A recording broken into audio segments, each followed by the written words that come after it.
everyone, and welcome to this month's Embedded Racism in the Law panel. Tonight we'll be discussing the embedded racism of language barriers. We'll hear from four panelists who each give a presentation on their knowledge and experience dealing with individuals with limited English proficiency or LEP. This panel and idea for this series are really originated with a Vermont practice advisory we worked on at the clinic that summarizes the language access rights of people with LEP under state and federal laws, the obligations on providers to make services language accessible, and the remedies for people with LEP who experience unlawful discrimination. So if you're interested in reading more about this, you can find that document on the South Royalton Legal Clinic website. And tonight, our presentations will be followed by a question and answer session. So at any point, if you have a question, you can put it in the chat box throughout the presentations, and we will get to them during the Q&A session. So first tonight, we'll hear from Jules Torty, who is the Civil Chief and Civil Rights Coordinator for the U.S. Attorney's Office for the District of Vermont. She's responsible for coordinating federal enforcement of a wide range of federal civil rights laws in Vermont, including hate crime laws, laws guaranteeing fair housing rights, equal employment rights, disability rights, equal educational opportunities, and more. Prior to joining the U.S. Attorney's Office, Jules litigated police misconduct cases with a civil rights law firm in New York City.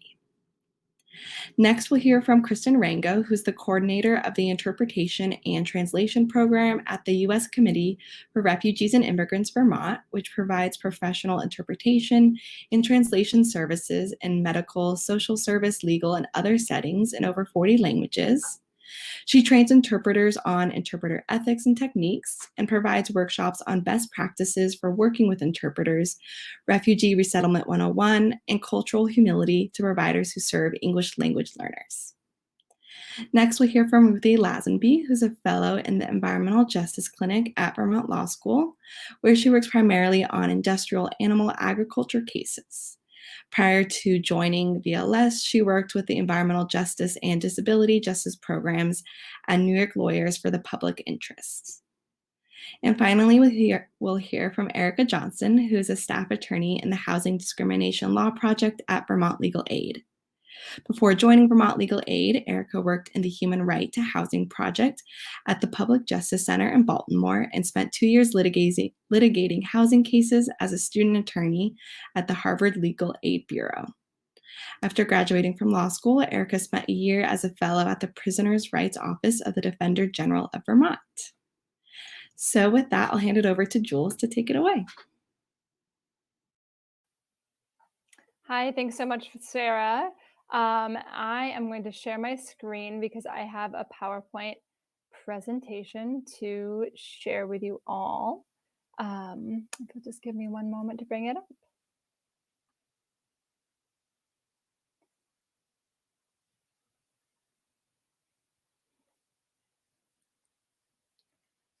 Sorry, this always goes better. This always goes better in my practice than in real life, which I'm sure a few of you can probably relate to. There we go.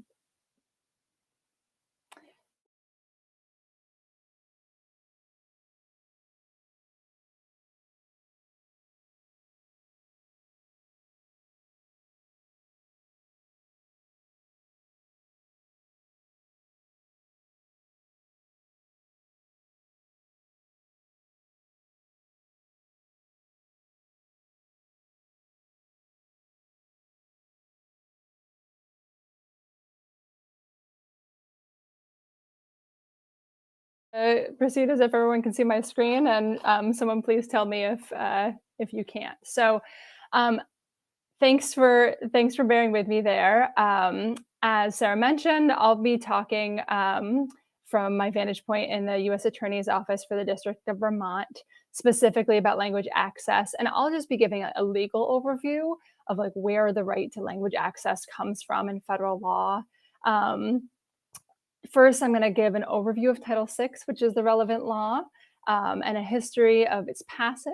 Next, I'm going to discuss the pretty unique role that the federal government plays in Title VI enforcement and interpretation. And then after walking through some legal basics, I'm going to be discussing how and why Title VI has been interpreted to guarantee language access, and then talk about how it is enforced. So before I get fully to language access, I do want to mention that our office, as part of the Federal Department of Justice, enforces a wide variety of discrimination laws. And so this is one of the many things we do, but the thing I'll be focusing on today. So Title VI of the Civil Rights Act of 1964 is the statute that provides for language access. And we're going to be talking about exactly how that is in a second. As history buffs are probably aware, Title VI is one of many titles or parts of the Civil Rights Act of 1964. Other rights addressed by this law include public accommodations access and employment rights. But as you'll see, Title VI is actually pretty short. It says no person in the United States shall, on the ground of race, color, or national origin, be subjected to discrimination under any program or activity receiving federal financial assistance. And so I think that a lot of folks today think that Title VI is what's called a funding statute is kind of wonky, or the fact that there has to be a federal funding hook is a little bit kind of overly technical. But I think it's interesting that at the time of Title VI passage, the idea that federal funds, which are collected from all people, regardless of race, color, or national origin, should subsidize or fund racist institutions was actually very politically salient. So I love this photo of the March on Washington in 1963 of the sign. I hope you can see it. It says, "No U.S. dough to help Jim Crow grow." And aside from being a pretty funny wordsmithing, I think it really sums up the feeling at the time that national taxes should not be funneled into institutions that were not that were racist. I have a quote here from John F. Kennedy, who calls it simple justice that public funds not be spent to subsidize racist institutions. So the federal role in the interpretation of Title VI is actually pretty different and a little bit more kind of nuanced and complicated than the federal role in enforcing a lot of civil rights statutes. So a few decades after the passage of Title VI, Executive Order 12250 came out, and it assigned to the Civil Rights Division of the Department of Justice a real wide variety of responsibilities. Probably the most salient or the most important is the DOJ's role in providing legal guidance. As you saw, Title VI, very short statute, but the regulations and the interpretation that DOJ has provided based on Title VI is actually quite extensive. DOJ has other roles that have to do with kind of looking internally at the federal government, ensuring that different agencies have consistent interpretations of the statute, for example. And DOJ also has a process for receiving complaints about Title VI violations, investigating, and then it enforces Title VI in court on behalf of any federal agency if that is necessary. Other federal agencies also have a role to play in implementing and interpreting Title VI. So every federal agency that provides federal funding to we call recipients, people who receive federal financial assistance, promulgate what are called implementing regulations. And these implementing regulations spell out how Title VI must be complied with by entities or agencies that receive financial assistance specifically from that agency. So a quick legal overview of some key terms. This statute or statutes that are really similar to it have actually been pretty widely interpreted, both by courts and sometimes by Congress in passing some subsequent legislation to clarify its meaning. So no person in the United States, importantly, it means any person. Immigration status is not relevant. And so this can be particularly salient for LEP individuals. It does not matter if you were documented or not, you are still covered by Title VI. There's often a question that arises about what is the program or activity that receives the federal financial assistance? So if there's a large kind of, let's say, agency or department of a state, and only a small subsection receives federal financial assistance, is the whole entity subject to Title VI? The answer differs based on the type of entity that you're talking about, and I have them all listed here. This was actually a statute was passed clarifying or really overturning a Supreme Court case that kind of narrowed Title VI scope, but it's always important to check what kind of institution that you're looking at to see how Title VI applies to that institution. General rule is it applies to the whole institution, except for with private entities. Often they're just the kind of subsection receiving the federal financial assistance will be subject to Title VI. And then what is federal financial assistance? It really can be anything. It can be money for sure. Grants are really the most obvious and most common type of FFA, as we call it. But it can be the use of federal land. It can be reduced rent in a federal building. It can be loaning federal personnel, really anything of value that you receive from the federal government, from a federal agency. Often folks say, how do I know if this entity that I feel like is not providing language access is a recipient of federal financial assistance? USAspending.gov is a good place to look. I don't want to represent that it's comprehensive. Just basic like Googling and public record searching can also be helpful in figuring this out. It can be tricky.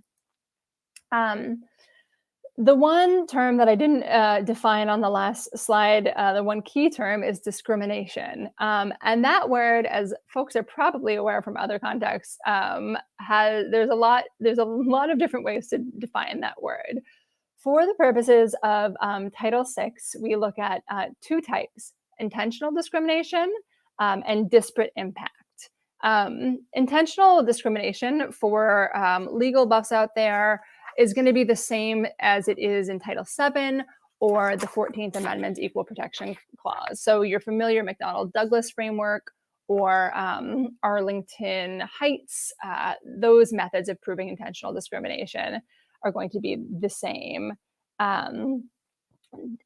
Importantly here, I should probably say intentional discrimination does not require that you show bias or animus as a motivating factor, but it has to be not just not just incidental, that people are affected differently. Intentional discrimination is when an entity treats people differently or knowingly causes them harm, at least in part because of their race, color, or national origin. Disparate impact is a little bit different. Disparate impact is a term that captures a seemingly neutral policy or the absence of a policy that either disparately excludes a protected class from benefits or services or inflicts a disproportionate harm on a protected class. Something very interesting and specific about Title VI is that only the federal government can enforce Title VI on a disparate impact theory. That is pretty rare among the statutes that we enforce. That has not always been the court's understanding of Title VI, but the Supreme Court decision Alexander versus Sandoval in 2001 held that private plaintiffs did not have a right of action to enforce the Title VI disparate impact regulations that many agencies have promulgated. However, it did hold that the federal government still retains standing to enforce Title VI in that way. So that might be a reason that folks report to DOJ, as I kind of referenced very quickly earlier, instead of bringing their own lawsuit, which is also an enforcement option for Title VI. So you may be thinking this woman has been talking for a while and hasn't mentioned language access yet. I didn't see it in Title VI. I didn't see it in the statute. Where does it come from? It comes from a Supreme Court case called Lau versus Nichols, which the Supreme Court heard exactly a decade after the passage of Title VI. And in that case, the Supreme Court tied national origin explicitly to providing language access for LEP individuals. There, a group of students, primary school students, brought a case saying that they were not able to access education in the same way because they spoke Chinese and were only provided instruction in English. The court held that the school district violated Title VI by denying those students a meaningful opportunity to participate in and receive the benefit of the education program.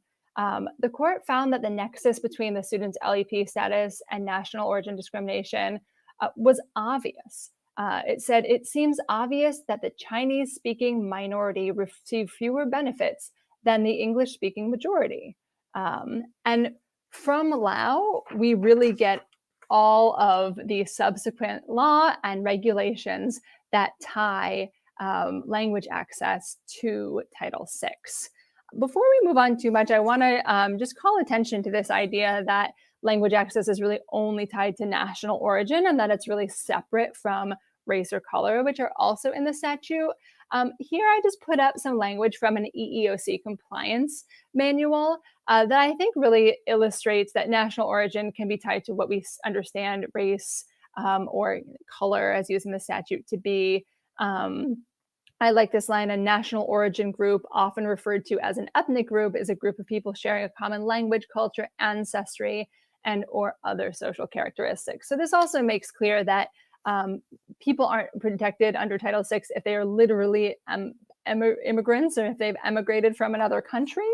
All people are protected to the extent they're discriminated against based on their national origin or race or ethnic origin.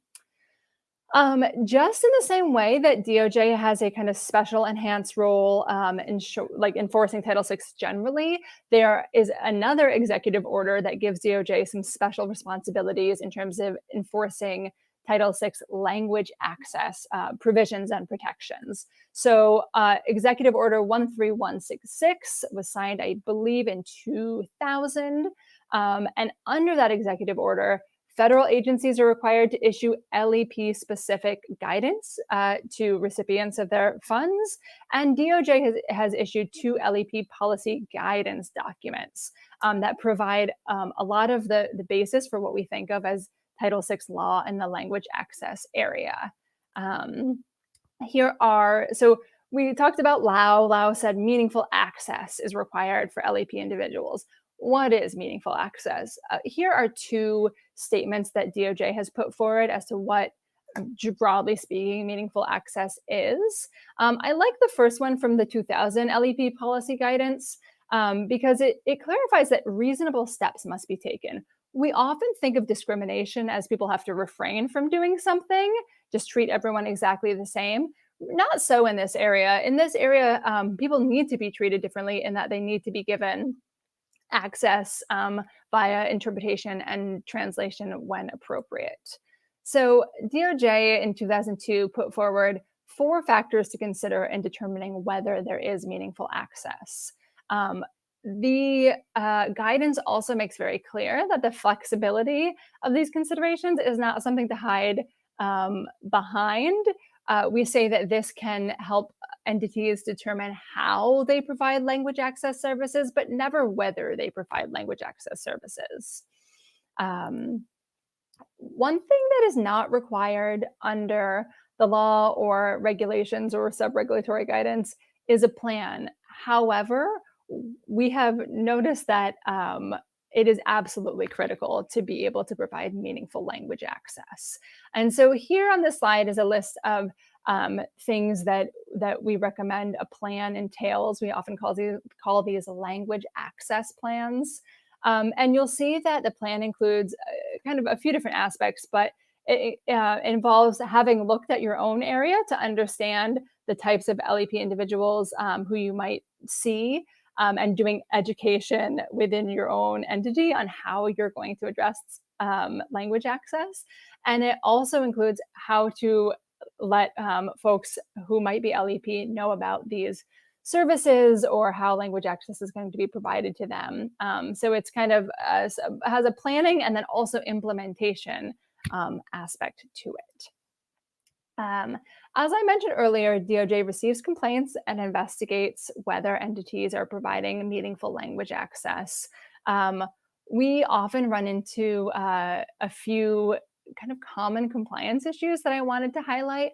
The first is simple, it's what I just mentioned, not having a plan. The second is also pretty simple. DOJ guidance and, in fact, a lot of agency implementing regulations have made abundantly clear that you cannot charge for language access services, yet this is still done in some places.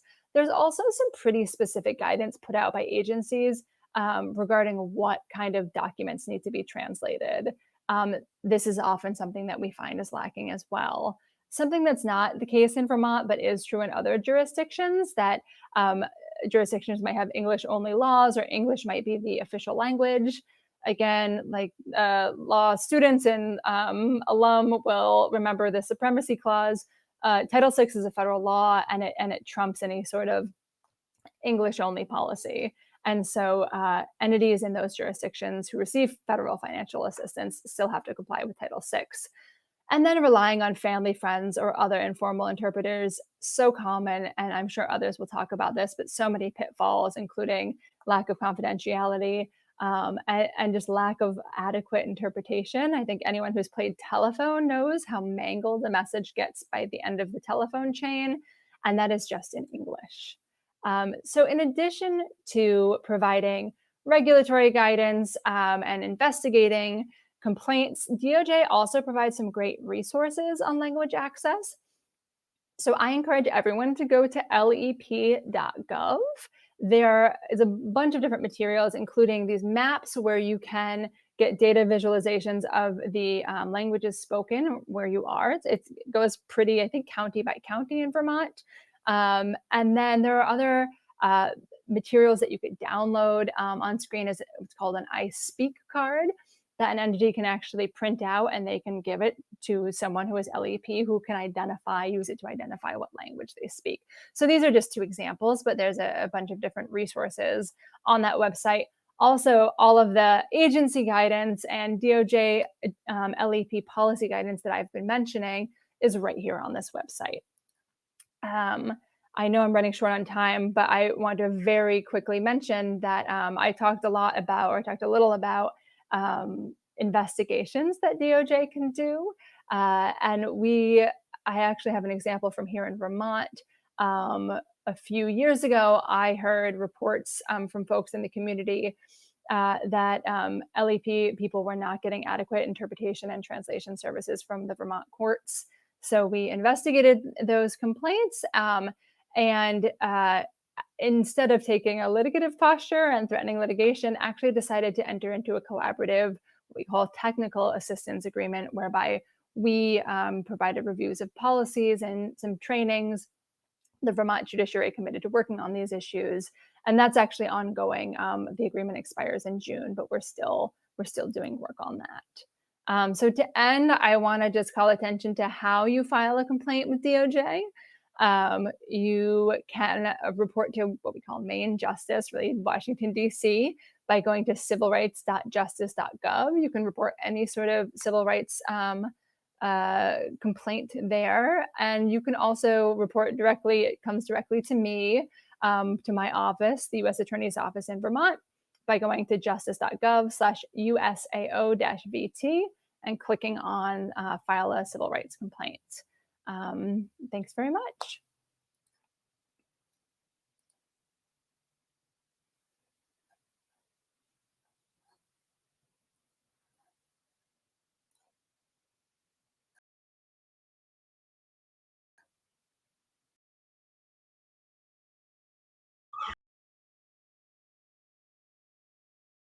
You pull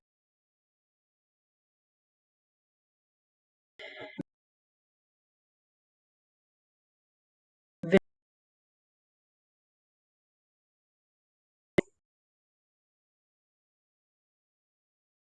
overview of Vermont.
Thank you so much. So we're going to give a really quick overview of language access services in Vermont.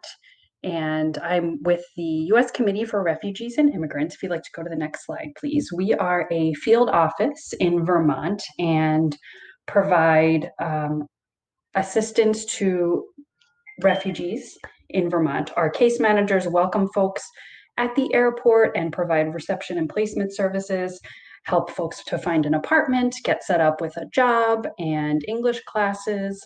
We also have a variety of supports like youth mentoring program and Ready for Life youth program, computer literacy classes, community engagement, and more recently, COVID-19 relief and citizenship classes. I coordinate the interpretation and translation program, so we will be focusing on that a little bit. And we can go to the next slide.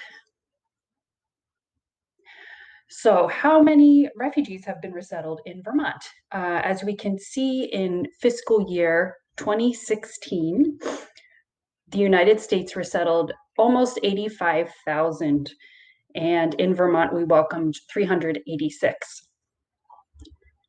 After 2016, the situation changed, and you'll see the drop in numbers and due to the change in administration. And in fiscal year 20, we only welcomed 21 people. And so far this year, we've welcomed 26 people. Nationally, so far in fiscal year 2021, we've welcomed 1,779. We are waiting for President Biden to sign the presidential determination that will determine how many refugees will be welcomed this year. And if you could please go to the next slide. So if we look at the last 10 years of arrivals, the top 5 languages that are spoken by new arrivals are Nepali, Swahili, Somali, Arabic, and Burmese. And you'll see at the picture, this is a picture of a family arriving at the airport being reunited after several years apart. And if you go down a little bit further, we'll see some of the other languages spoken by folks: Lingala, French, Karen, Kinyarwanda, Mai, Kirundi, Chin. And if you would like to go to the next slide, please. And if we zoom, so that was focusing mostly on Chittenden County and Rutland County. If we zoom out, we can go to lep.gov/maps. And this is a really quick way, if you would like to get some more information on the number of English language learners or LEP folks in various counties where you're located. This is from 2015, but as you can see, there are, based on the county, there might be some folks who speak Spanish and French, Vietnamese, Chinese. So you can please rely on this resource to see the percentages of folks who are English language learners in your area. You can go to the next slide, please. Who are the folks who help with this really important work? Interpreters. We work with a team of amazing interpreters who are tasked with the really challenging role of bridging 2 cultures with language. Interpreters are professionally trained to uphold interpreter ethics and stay within role boundaries of the interpreter, maintain confidentiality, which is really important, and be very accurate, clarify whenever necessary, and continually be tasked with learning more and be fluent in multiple languages and cultures. We really appreciate interpreters for all that they do, especially because in Vermont, if it's a really small community, the pressure on the interpreter is enormous. And we can go to the next slide. So some of the challenges for providing language access services in Vermont is that Vermont is one big small town, and we want to make sure that we are preventing conflicts of interest. Sometimes interpreters wear lots of different hats and have lots of different roles in the community. So we want to make sure that it's a good match for a particular assignment or meeting with an attorney. And we want to make sure that we have the proper language match.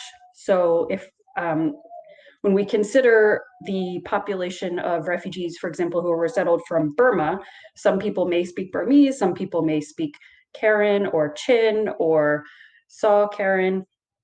So when you are working with someone, if you're thinking about how to serve someone who is an English language learner, please check in with them about the best language that works for them. And another challenge of language access services in Vermont is that some folks within any population, there may be a range of access to education. So some people may have limited English proficiency, and then they might also have limited reading and writing proficiency in their native languages. So it may not be necessarily the best thing to just get a bunch of forms translated, although that's a really good start. And it may be important to think about how to creatively meet the person where they are and provide language services that meet their needs. So we can go to the next slide. One creative way of doing this is to, in addition to perhaps translating forms, would be to provide audio recordings of a script that are translated in the languages for the relevant population if you're trying to reach people in that way. One successful example that's come up over the last year is the Vermont Multilingual Task Force. If you are interested, you can check them out on YouTube. They've translated videos with updates, sometimes weekly, sometimes several times a week, in many languages about where folks can access testing for COVID or instructions on how to get the vaccine or how to stay safe. And because this is in an audiovisual format in a video, it can be shared with members of the same household, and it's not something that's read. So if you have limited reading proficiency in your native language, you can listen along and learn that way. Another opportunity that's come up is that a lot more Zoom meetings and phone meetings and WhatsApp meetings have happened, and clients can learn, have increased their computer literacy over the last year so that they can connect with service providers and medical providers. Another interesting thing that's come up over the last year is that anecdotally speaking, a lot of agencies have turned inward and considered if their services are really accessible to LEP folks. And they've been thinking about what their language access plan is and what is their plan for providing interpretation and translation services. And so we've been able to help some agencies along with that. And along with that is considering, is there funding for interpretation and translation? And it's something that is, you need to plan ahead for that usually. And it's almost like an unfunded mandate in that you need to plan for it, but there aren't always ways to access funding for it. So some agencies set aside money for it, other agencies plan ahead and they apply for grants. So it's something that that can be challenging. Another interesting opportunity that's come up is that for our clients who are attending English classes remotely, their attendance is consistent. And so a lot of folks have been able to study English and increase their computer literacy this year, which has been really great and helpful for a lot of aspects in their lives. You can go to the next slide, please. And we are here to help. So if you have any questions or if you would like to consider how to provide services for someone who is working with your agency, please reach out. Our contact information is here. And we can also provide training on best practices for working with an interpreter. Please feel free to reach out. Our contact information is here. Thank you so much.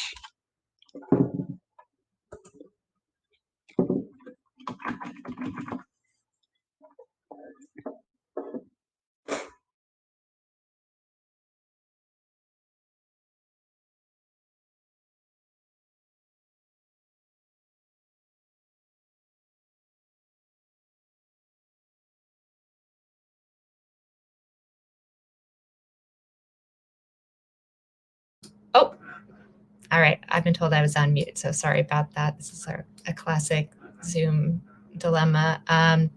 My name is Ruthie Lazenby. I'm a fellow in the Environmental Justice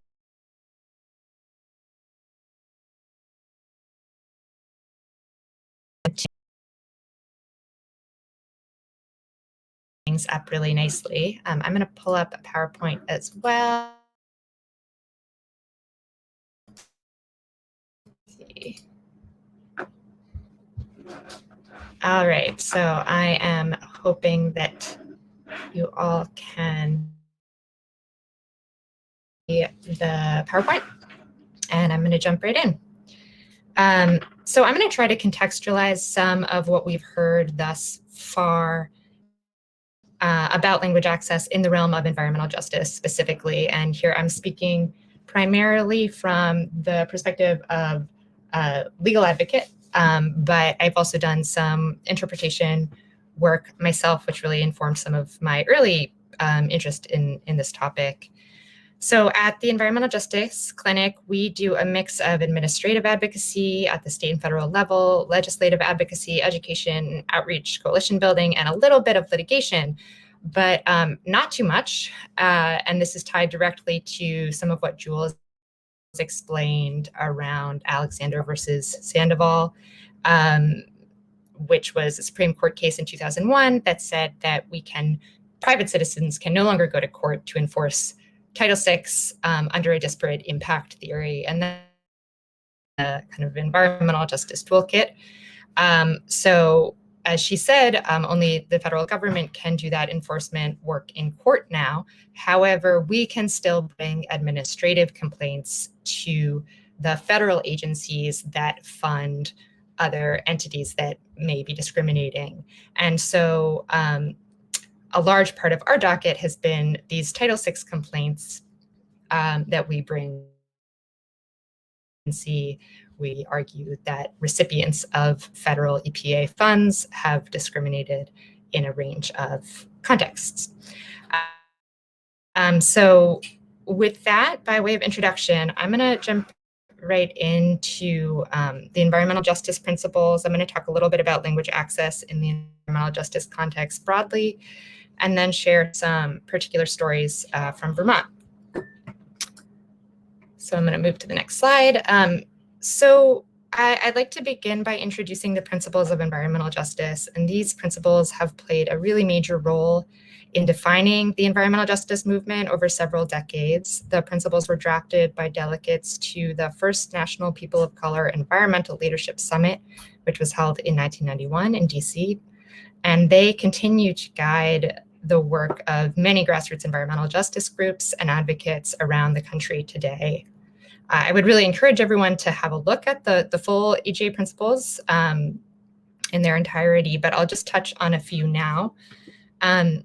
So generally, the principles of environmental justice can be divided into three groups. We think about substantive justice. So what are the material outcomes in people's lives? Are they being exposed to toxic chemicals, air pollution? Do they have access to environmental benefits like clean water and nature? Distributive justice, are burdens and benefits equally distributed across different groups? And in particular, an environmental justice lens proactively looks at race, national origin, and income, as well as disability, gender, and sexual identity. Ideally, as advocates, we're looking at these intersectionally, even if courts don't always. And lastly, we think about procedural justice. So does everyone have equal access to decision-making that impacts their lives? Is the promise of self-determination a meaningful reality for individuals and their communities? So these three kinds of justice, substantive, distributive, and procedural, occur in many, if not all, of the principles of environmental justice. And I just wanted to give three examples to highlight here. So the first principle of environmental justice affirms the sacredness of Mother Earth, ecological unity, and the interdependence of all species, and the right to be free from ecological destruction. And in particular, that last clause is the substantive piece that I'm thinking of, the right to be free from ecological destruction.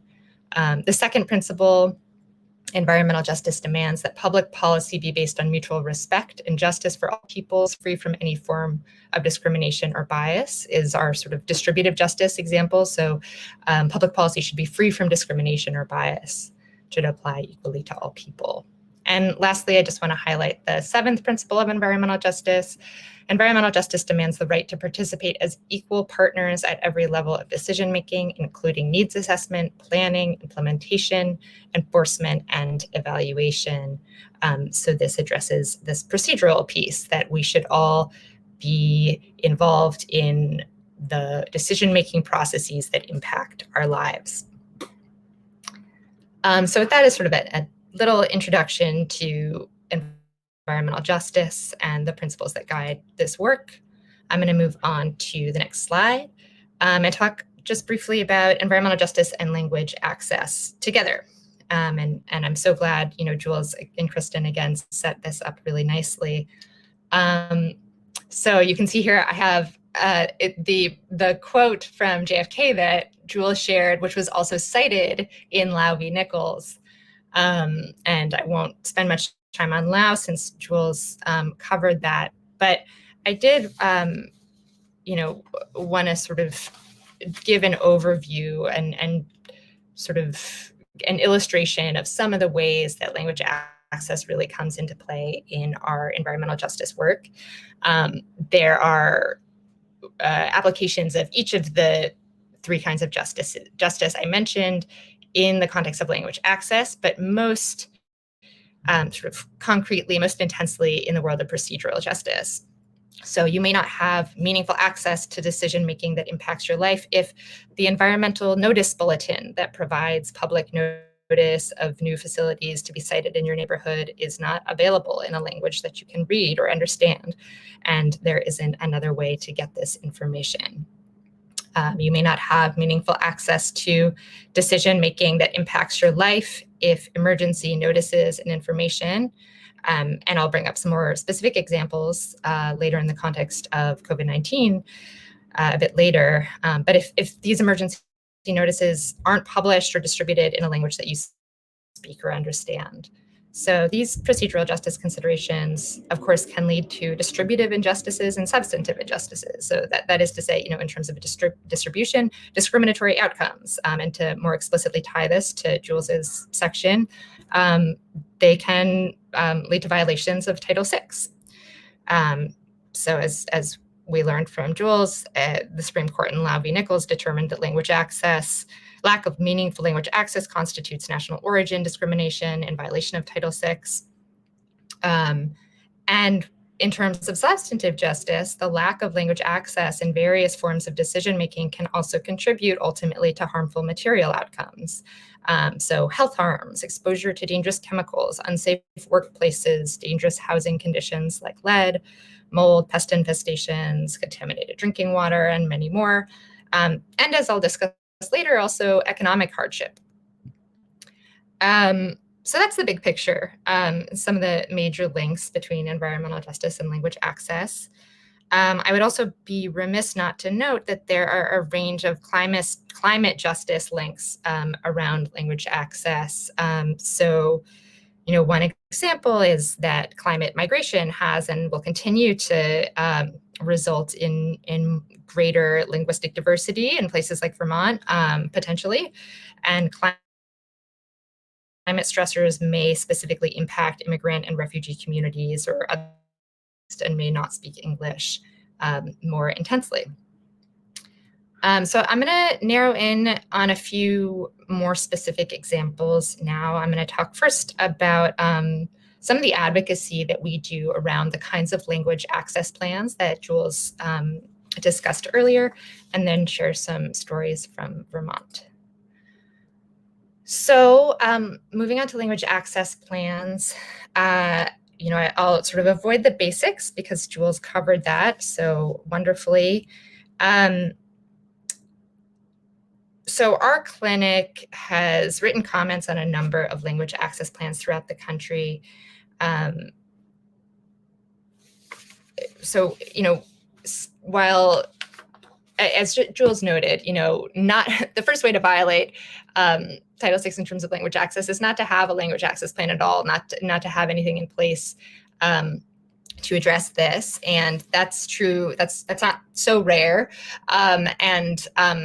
There are folks, including the Vermont Department of Environmental Conservation right now is sort of in the process of putting together their language access plan. It's great that they're doing that.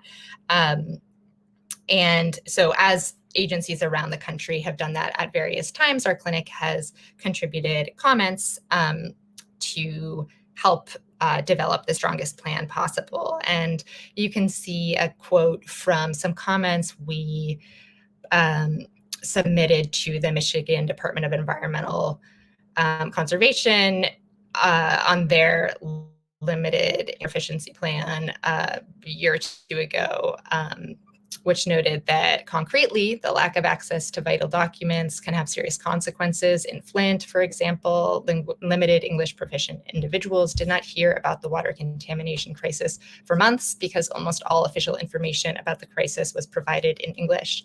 This was despite the fact that that LEP communities and language needs had already been identified.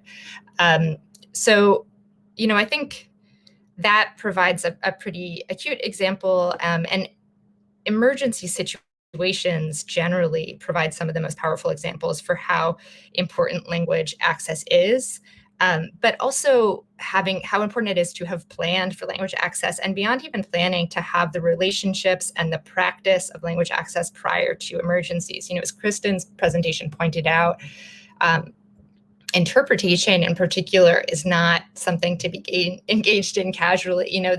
There are real ethical standards and challenges to doing it well. It's really important that our state agencies have thought through not just how they're going to do this in the abstract, but where, who will they be working with? How will they connect with different communities to disseminate information in an accessible way in advance.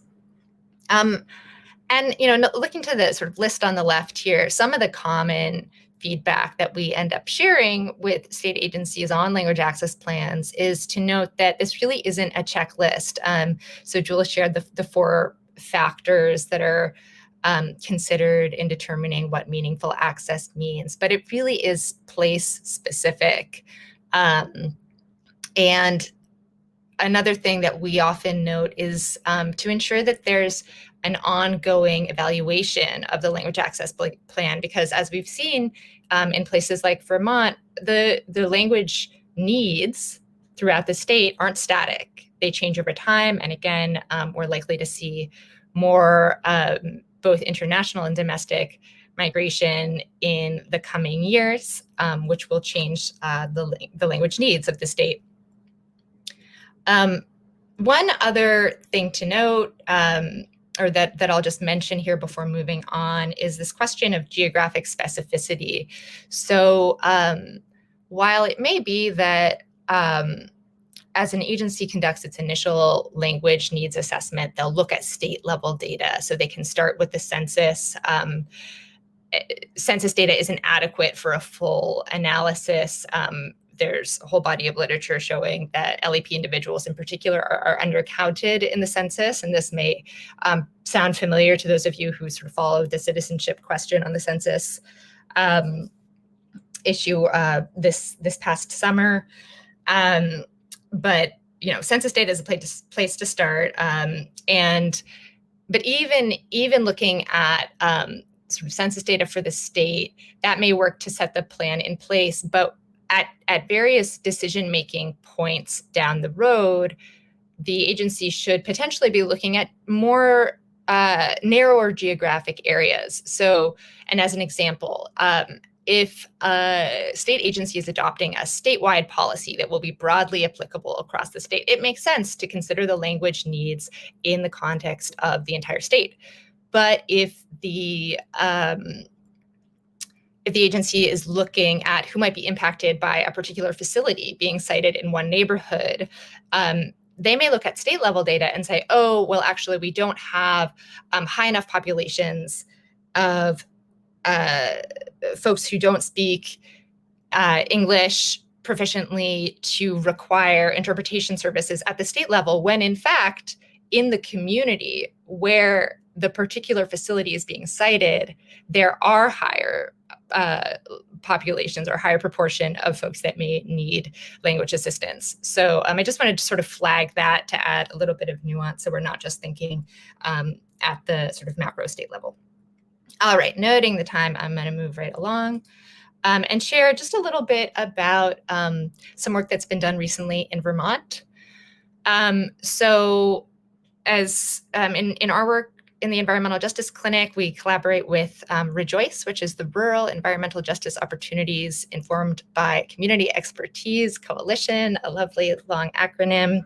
REJOICE is made up of the Center for Whole Communities, Community Action Works, the EJ Clinic, and UVM's Rubenstein School for the Environment and Natural Resources. And the goal is to conduct outreach and information gathering around environmental justice needs in Vermont through a whole range of methods, as noted here. I'm going to focus on our community conversations.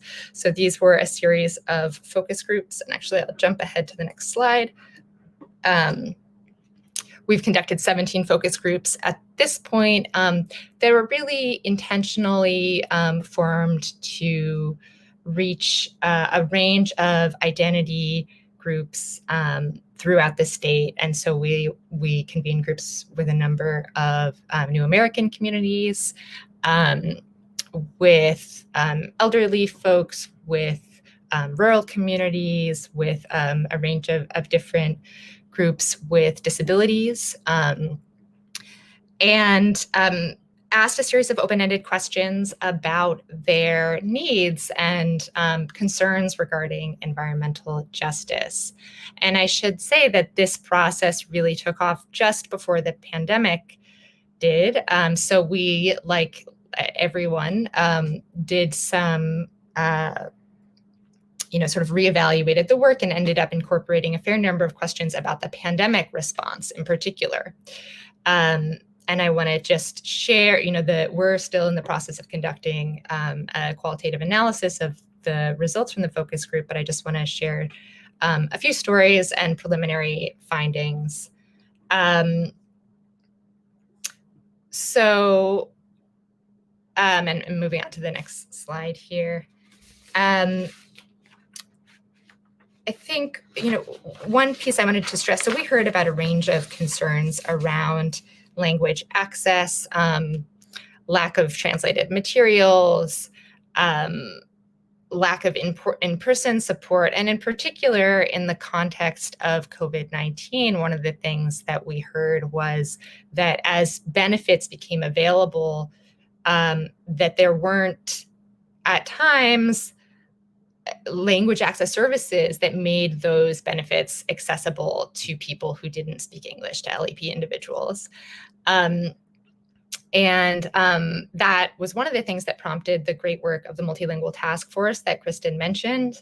Down the road, though, another piece that I'd like to highlight is that we heard from a number of individuals, at least a dozen, that they, after not having had access to language access services up front, they initially received benefits, but then received retroactive denials over the summer, requesting that they pay back up to $16,000 in benefits that they should not have received, according to the government. And, that was the result of not having either been able to communicate clearly with their employer, or as the result of a mistake on their forms because they, for example, had their preteen child who was the only person in the home who spoke English filling out the form. So there are a range of issues, in particular in the context of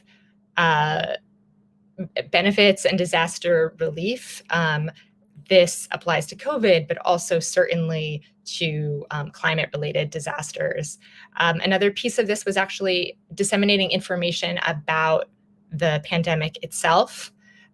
We heard from a range of folks that up-to-date information about how the virus is transmitted was not being communicated in a way that was getting to all of our new American communities in particular. All right, I'm going to jump on ahead to my conclusion. This is a really complex and rich topic. There's so much to say about it. I'll just conclude by noting that, lack of language access, as Jules explained to us, can be a violation of the Civil Rights Act in and of itself. It can also result in really material harms for folks across the state and the country. And it's something that we should all have on our radar moving ahead. And thanks again to Sara for organizing this panel and bringing it to everyone's attention. Thanks so much.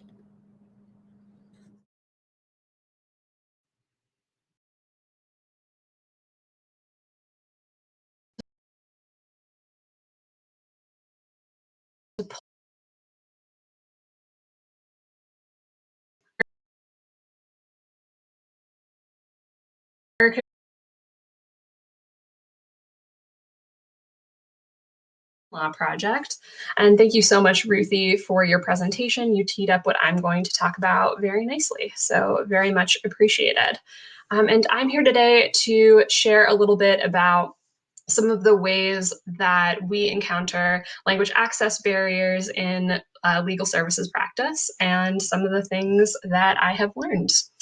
Before I do that, I wanted to really quickly introduce Vermont Legal Aid. We are a civil legal services provider, which means that we handle non-criminal legal issues. So some of the big ones are housing, healthcare, tax, some family law, things like that.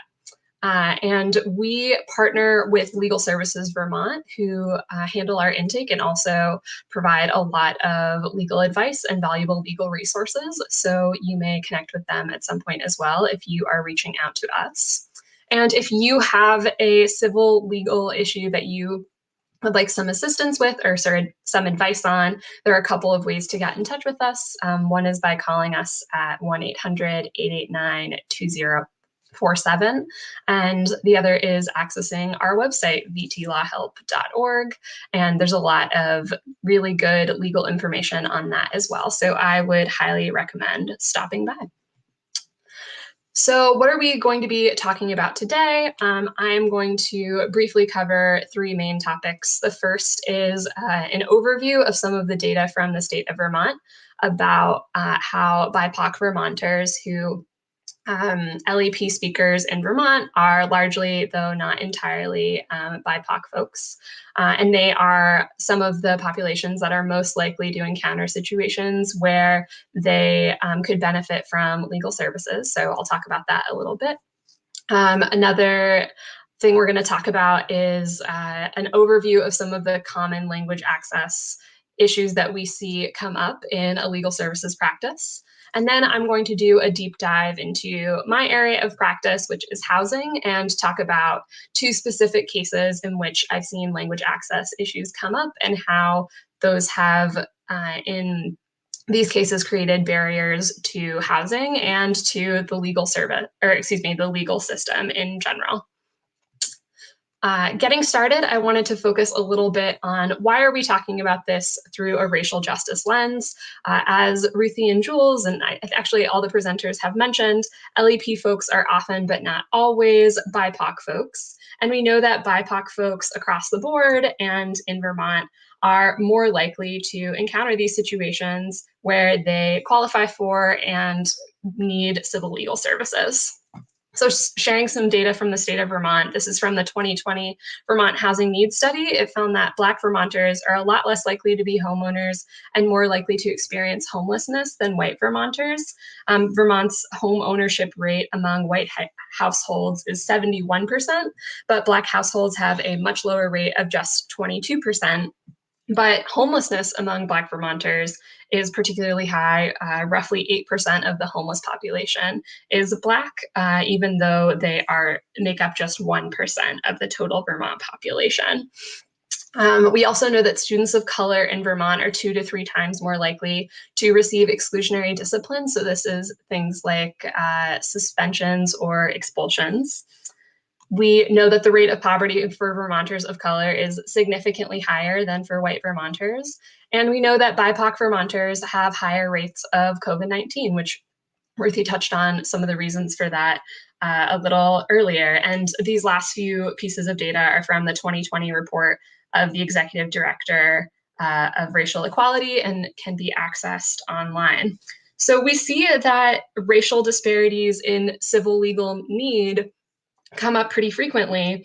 And in our practice, we also see that these disparities can be compounded when LEP is layered on top. So next, I wanted to touch briefly on a few different examples from a variety of different practice areas in Vermont Legal Aid where these language access issues come up. So the first one is in healthcare.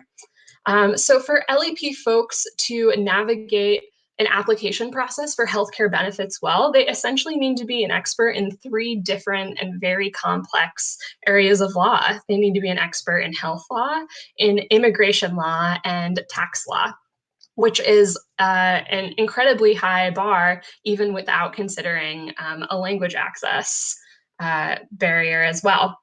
And when you, even assuming that you're able to gain that level of knowledge, which is a very impractical thing to assume, if you go to apply for benefits, the applications are only available in English, and the English forms use lots of legalese, and the state doesn't provide a lot of good resources for translating those into plain language. So we see that the confluence of all of those factors, the complexity and the lack of translation resources, leads to large barriers in access to healthcare and to racial disparities in access to healthcare.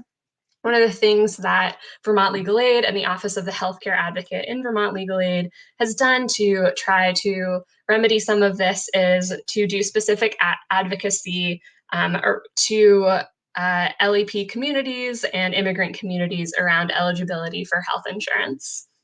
Moving to unemployment, a particularly relevant issue in times of COVID. Again, it can be really difficult to determine whether or not you're eligible for these benefits.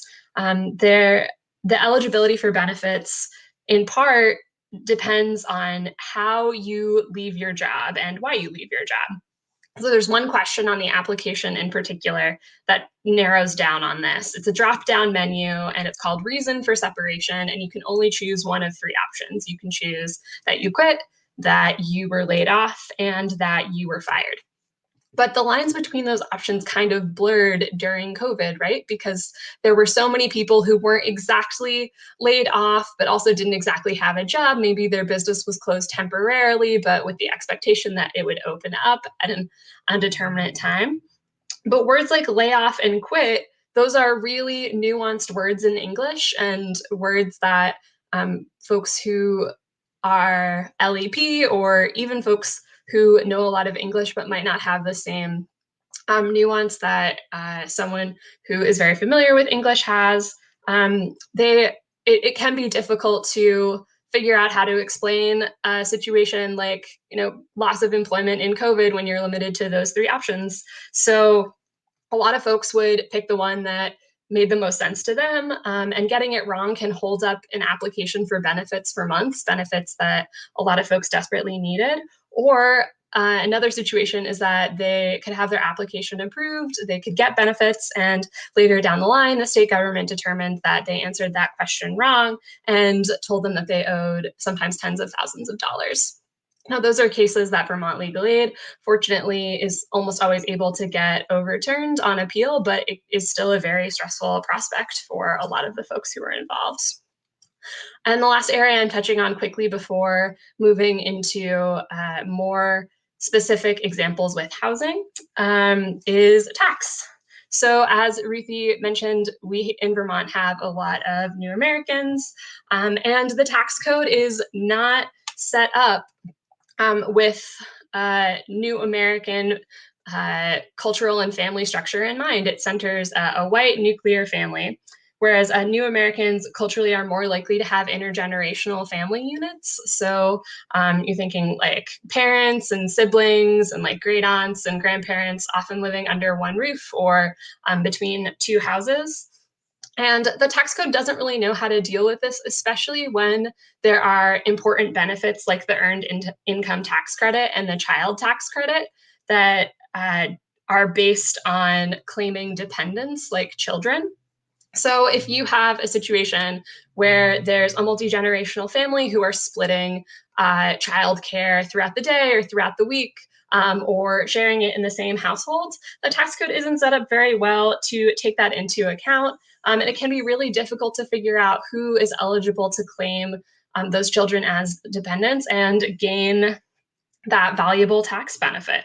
So the outcome is that new Americans and LEP communities are disproportionately impacted by either being denied tax credits that they were eligible for or being audited at much higher rates. And it's unfortunately a common situation that new Americans are audited and end up owing thousands of dollars back to the IRS because they lack resources to navigate a complex system of rules that is really not set up with their particular family structure in mind. So I am moving along to two specific cases from my own practice, which is housing discrimination. So my first example is a gentleman that we will call Oscar. He is a refugee who is originally from the DRC and his primary language is Swahili. So Oscar moved into a house with some pretty bad conditions issues. He had water pouring into the kitchen and soaking his and his children's mattresses whenever it rained. There was extensive cockroach infestation in the home. And there was one instance where the septic was not properly draining and raw sewage leaked into his front yard where his children were playing. So some pretty alarming conditions issues. And Oscar was forced to move out of his home and actually move into a hotel and become homeless when the health inspector inspected the property and deemed it unsafe to live in. But a lot of that moving process was delayed because the health inspector refused to use an interpreter to speak with him, and on a few occasions forced Oscar's 18-year-old child who speaks English to make decisions about the inspection process, like whether the family should continue living in the home or try to move out, rather than speaking with Oscar because he would have needed to use an interpreter. Oscar also remained homeless for a lot longer than he needed to because his limited English proficiency limited his ability to navigate the voucher system that he was eligible for, and that would have made it possible for him to move a lot earlier. So some common themes we see in Oscar's case, some of which Ruthie has touched on earlier, that family members, often kids, are sometimes put in the role of interpreter or decision maker inappropriately.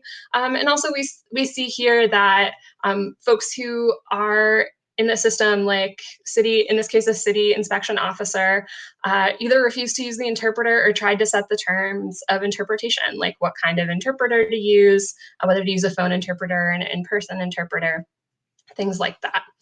So that is one example of how LEP, in this case, limited Oscar's access to safe housing for him and his family. I want to do another deep dive into another case. This is more about navigating the legal system as an LEP individual more generally. So we're going to look at kind of two stages of litigation in this case for a client that we will call Blanca. So Blanca was a client in a housing discrimination suit against her former landlord. She speaks Maimai, and her dialect of Maimai does not have a written language. So she doesn't read her primary language, which is Maimai, and she also doesn't read English. Her landlord, as is often the case in folks who are LEP, still sends a lot of notifications about her tenancy, like in writing in English. So she usually doesn't understand what's going on with those. And this example with the deposition, I'm going to show some of the transcripts from the deposition. And we'll see that the legal system doesn't really contemplate a litigant who doesn't read English. So the portions of the transcript I'm going to share are from opposing counsel trying a few times to get Blanca to identify and authenticate letters that the landlord wrote to her over the course of her tenancy. So we're going to see how that goes. And I'll quickly read this portion. So opposing counsel asks Blanca, can you read what that says? And Blanca says, I can't read that. Opposing counsel says, you can't read that one sentence. And Blanca says, no, I can't read. What else are you trying to ask? So that's the first attempt. It goes on several more times, more than I had time to put in the slides. So here's another one. So Blanca's asked to read something else. She says, unfortunately, I don't know how to read, sorry. And opposing counsel starts addressing the interpreter. She can't read about animals. Blanca replies, does that mean I can't read animal, or what is it? And opposing counsel says, no, so she can't read number 14. And Blanca says, no, I cannot read. Opposing counsel goes, and what about 13? Like, as though maybe she'll be able to read 13. It was just a problem with 14. And then this last one, like I said, this went on for a while, but this was kind of near the end. Opposing counsel is trying one more time. The question is not whether she can read the letters. The question was, did she receive a letter from the landlord's name almost every month that she was a tenant? So Blanca is trying really hard. That could be, to me, anybody can write that paper and could have dated that paper. So apparently it's, I can answer you if it was right, if it was wrong, or if it does exist, or if it doesn't exist. I don't know how to read, and I told you that. I'm not really sure how to answer you. So we see here, you know, a deposition is a very common thing in a deposition in the civil legal system to present someone with a written document and ask them to identify it and to tell you things about it. But that's not something that Blanca is able to do because she doesn't read English, and opposing counsel keeps trying. And we can see the impact of this on Blanca, right? Like she is feeling frustrated, she's feeling marginalized, and those feelings are exacerbated by opposing counsel's tendency to refer to her in the third person as she and address the interpreter rather than addressing her as the person who is testifying. So this is one of those situations, an example of when the legal system is really just not set up for folks who are LEP and makes them a lot less likely to pursue their legal rights and their legal remedies, even if they have them. So we're going to fast forward and follow Blanca to trial. So she is at trial. She is facing cross-examination. And one of the important issues in this case is whether she lived alone with her children or whether, as opposing counsel is trying to argue, her husband lived with her and she was pretending that he lived somewhere else. So he's trying to impeach her using some testimony she gave during her deposition. So he asks, do you remember telling me a number of times that you were single and a single mom? And she says, no. He says, I want to direct your attention. This is D10. It's the deposition. I'm going to page 122, and I'm going to start at line 20. So if you'll read between here and here, the interpreter reads it. And Blanca says, I never said single. I say that we don't have the same apartment. We were separated. That's why I say that. And then opposing counsel follows up and says, but the words state I was a single mother. So this goes on for a little while, but basically he is trying to impeach her for saying allegedly during the deposition that she is a single mother, even though there is evidence in the record that she does have a husband. So on redirect, we get some more context into what was happening. So Blanca explains, in my language, single means if the husband is not with you every time or all the time. And the attorney asks on redirect, does the word single include being separated? And Blanca answers, yes, if the husband is separated, in my language, that means single. So here what we see is that there was an ambiguity created by the interpretation. Blanca says the same thing both times in the deposition and in the courtroom, but because of cultural context and nuances in translation, it gets interpreted into English very differently both times. And again, the legal system doesn't really contemplate this. It's really common in the civil legal system for folks to be impeached for really slight variations in wording. And that is something that really disadvantages LEP folks who don't necessarily have exact interpretations from one language into English or vice versa. And it gets used as content for cross-examination and a way of undermining their credibility when they are trying to access their legal rights and remedies. In this case, fortunately, the ambiguity was caught and explained, but there are other cases where the ambiguity isn't caught, and it affects oftentimes LEP folks' ability to testify credibly, even though that should not be the case.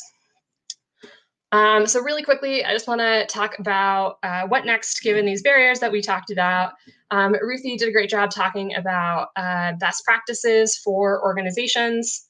Some of the things that VLA has been trying to do in legal services is more affirmative know your rights outreach to LEP communities, because we see that outcomes can be better with early legal help in some of the issues that we've talked about. We've also been trying to generate a network of in-person interpreters for common languages that our clients speak. And then one thing that's really, really important, and I didn't want to end without mentioning, is that it's really important to proactively seek out and hire folks who are proficient in the languages of our client communities, and to encourage partners to do the same, because that is something that it's really hard to substitute for. I also wanted to mention advocacy, because a lot of the problems that we and the other panelists have talked about tonight are systemic challenges. And so we can lobby, we can ask community partners to change structures, we can lobby agencies in the legislature, and we can also raise awareness among the bar that a lot of the folks that we are working with are LEP. If the opposing counsel in Blanca's case had been more knowledgeable and more sensitive to some of the cultural differences, it's possible that that deposition could have gone a lot differently. So one last time, if you want to get in touch with Vermont Legal Aid, you can give us a call at 1-800-889-2047 or visit us at vtlawhelp.org. This link, vtlawhelp.org/partners, lets you fill out an intake form, and folks at Legal Services Vermont will review it and give you a call back.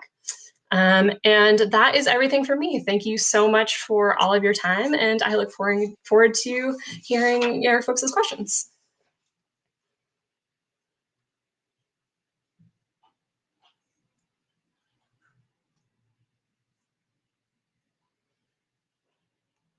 Presentations.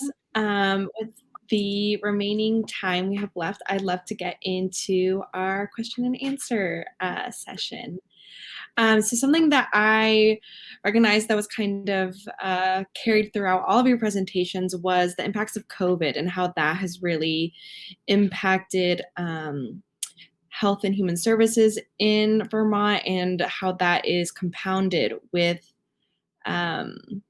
language access barriers. So since we're now a year into COVID, have you all seen any changes or pivots that agencies have been making to kind of address this new barrier that's on top of language access with regards to COVID?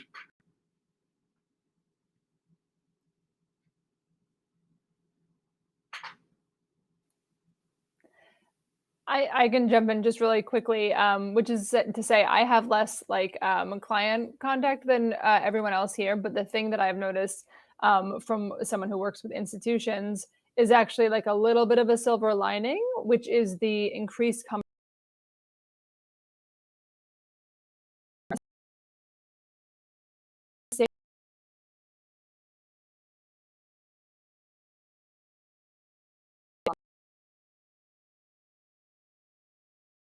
a lot more fluent with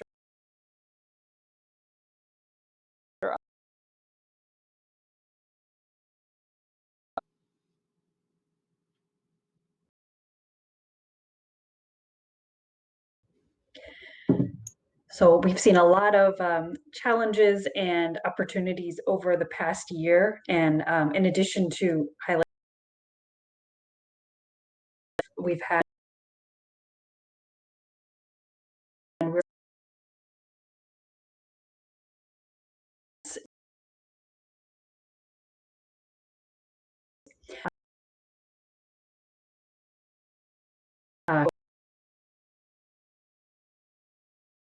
over the audiovisual platform, which is really great and kept people safe and healthy. And there also have been a lot of challenges, of course, as we've seen through the presentations in terms of access to understanding unemployment and benefits and a range of things. And there have been a lot of really great initiatives to help overcome that and to help disseminate factual, legitimate information throughout the pandemic.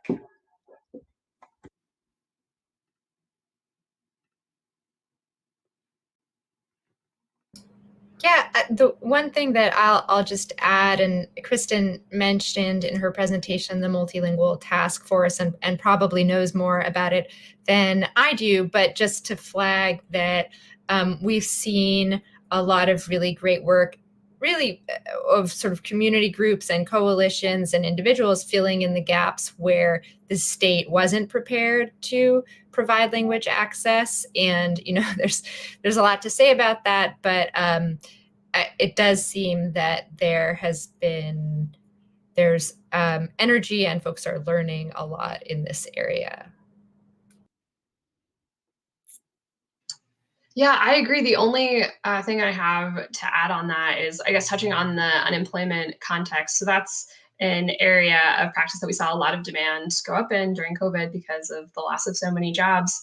And that is an area, unfortunately, where because the forms aren't translated into other languages other than English, really the only option for LEP folks to get assistance with that was such a long period of time where the phone lines were so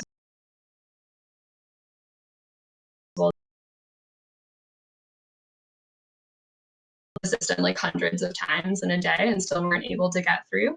And fortunately, I think the infrastructure is a lot better suited to deal with that now. And I think that there was a lot of learning that took place over the course of that time period. Small encapsulation of how, without like system-wide impacts on LEP communities in ways that we didn't necessarily expect.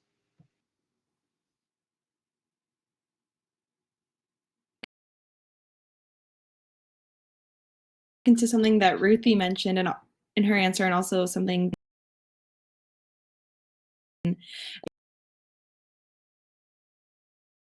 maybe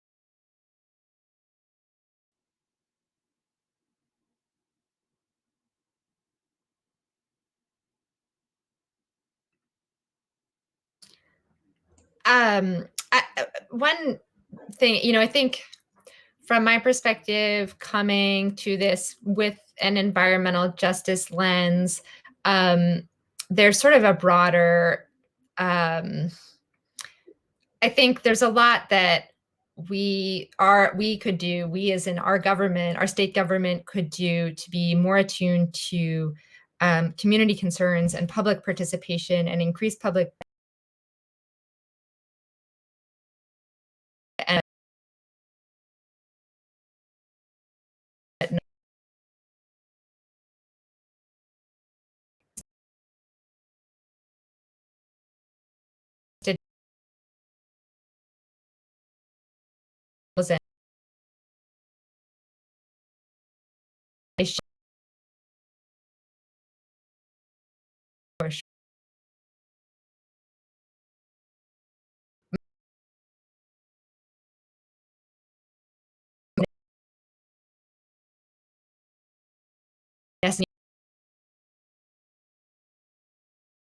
needs in our communities throughout Vermont, and to providing those services in a meaningful way.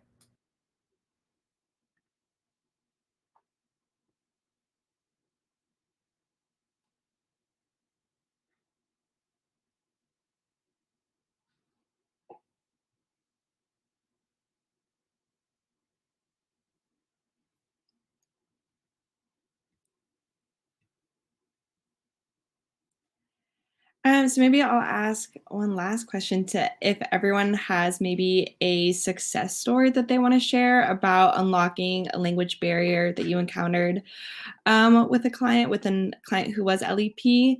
And did you have the chance to, I guess, maybe see the ripple effects of your advocacy to have any broader improvements to the systems that you were working in because of that one client?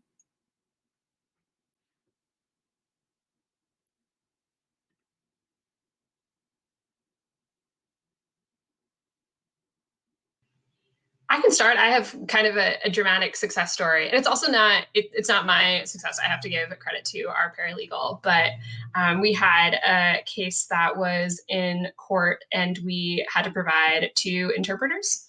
And at the last minute, the interpreter that we had been using consistently throughout the course of the case, which it started before I arrived at Vermont Legal Aid, but I think at that point it was around 2 years old. The interpreter that we've been using consistently, we discovered right before trial that they were not qualified to interpret in the court that we were appearing in front of. And it's a pretty, it's a language where it's kind of difficult to find interpreters. And I think we had like 2 days to find another interpreter. So I remember that our paralegal was contacting everyone that they could possibly think of in the community. And fortunately, we were able to secure a really great interpreter, and the trial went forward as scheduled. But in terms of systems, I think that really was instructive for us just as practitioners.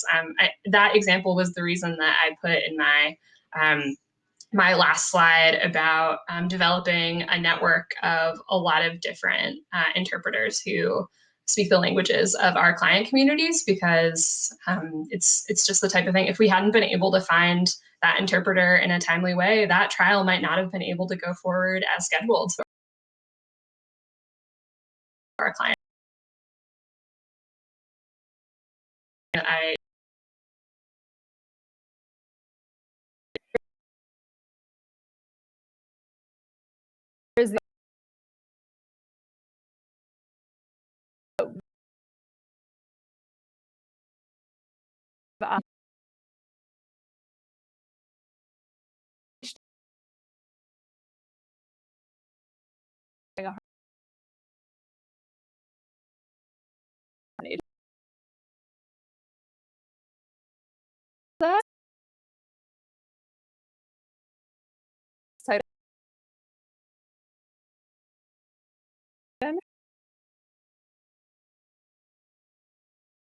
what I hope will be a training of the full law enforcement agency. It's scheduled to happen in a few weeks, so I don't want to call this a success too soon. But from my office's perspective, we're really interested in institutions and bringing them into compliance with the law, whether that's through litigation or, frankly, a lot more frequently just training and education. And so we don't necessarily, we're not able always to help individuals on a one-on-one basis. We do sometimes, but that's the sort of thing that I like to hear about. I tell people, even if I can't do something for the specific client in a really kind of fast way, in the same way legal aid is really prepared to help people immediately, we can try to see what sort of system might need some assistance and try to provide that.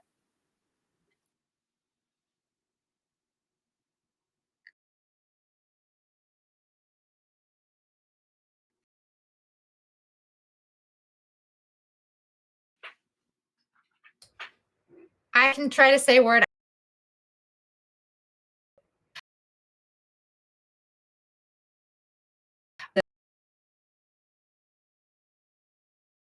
The replaces research and part of some of what we learned through these community conversations were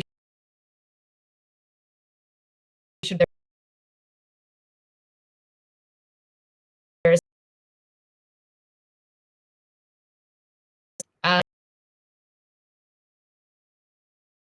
just now to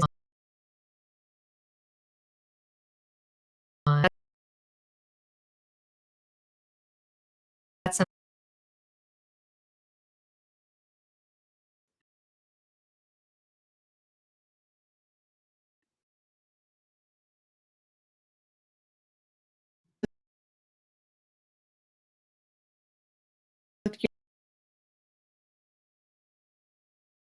Again, if you want,